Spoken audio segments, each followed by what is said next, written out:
and the world champion is rallying back into this now. This is a MotoGP race that you do not want to end. 5 laps to go here in Le Mans. It's Martin from Bagnaia, from Marquez. 3 Ducatis, 3 of the best riders in the world, 3 of the best riders in history, going all in here for the victory in France. Into Museum Corner goes the pole starter Martin. 3 or 4 bike lengths clear of Bagnaia, who's on that wider line again.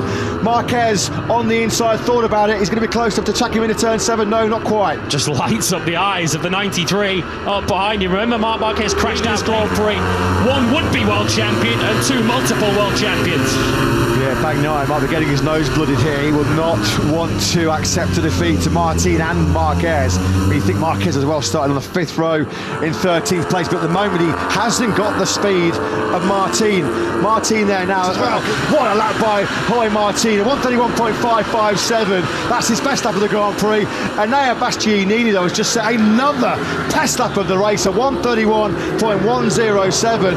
Martin though, he just cannot break the shackles of the determined Bagnaia and Marquez behind him. This Where would Enea Bastianini be without that long lap penalty? He'll be asking, because he's got the fastest pace by far and away. He's 4/10 quicker than anybody else out on the racetrack at the moment. He might well catch Vinales for 4th, but that's as far as he'll get. This would be a statement victory for Martin, wouldn't it? To beat Bagnaia and Marquez in a straight showdown.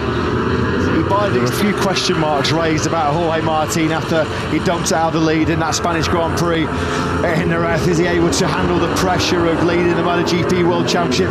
This has been one of the most emphatic responses you could ever wish to see. Fastest in both practice sessions on Friday, a new all-time lap record, the first ever 129 lap in qualifying to take pole position, a dominant sprint victory, and of course for the double. But that's a mistake. That is a mistake, and he almost lost it on the curve on the inside there, and now Bagnaia and Marquez are all over his rear tyre. Bagnaia's got to attack quickly. He's on the inside. That's going to be really... His front wheel would have been taken away by Jorge Martin, but a little bit of encouragement for Pecco Bagnaia, who looked like he was just fighting the good fight to try and stay with Martin. He might suddenly now believe again that the win is not beyond him. Bagnaia and Marquez will have seen that little mistake from Martin and think, okay, you know, he's not impervious to the pressure. Let's just keep ramping it up here as they now sweep through the Blur S's, attacking hard on the front end into the double right-handers to complete this 4.19 kilometre Le Mans lap. It is still in the hands of Jorge Martin. He comes over the line, 2 to go in this French Classic. Martin has it by just over 2/10 of a second, 6/10 covering your top 3. Yeah, here comes Bastianini up behind Maverick Vinales. Bastianini once again in the 31s last time around. The field up ahead of him were at least 2/10, if not more. Slower place now. Fabio Di Gianantonio is battling with Elijah Spargaro for 6th. Then it's Morbidelli Binder and Alex Marquez. All our focus though is on the 3 riders on your screen. Martin, Bagnaia, Marc Marquez. 1 more lap to go. It's all on the line here in Le Mans. Last lap underway. Jorge Martin has an advantage of just over 1/10 of a second. Here comes Pecco Bagnaia. He is hunting as they go through the high-speed first corner. He is not going to be close enough to attack Martin into the Dunlop chicane. Martin ever so slightly wide, and Marc Marquez is right back on this pair now. Anything but surely Bagnaia dare not leave it until recall them on the final corner. He must know as well that Marquez will be going for the late attack.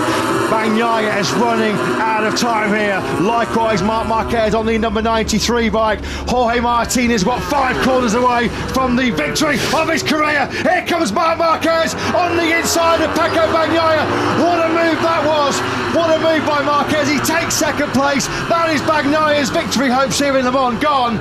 And Jorge Martin surely now comfortably clear. An opportunistic move from Marquez, which has secured him 2nd place, or has it? Will Bagnaia fight back? These two have had already their big tussle so far in 2024, but through the final corner we go. Let the fireworks start here in France, because it is pure magic from Jorge Martin. He smashes the screen on the Prima Ducati. He takes the win in a memorable, brilliant French Grand Prix. He takes the checkered flag by nearly half a second. Marc Marquez with the last lap attack.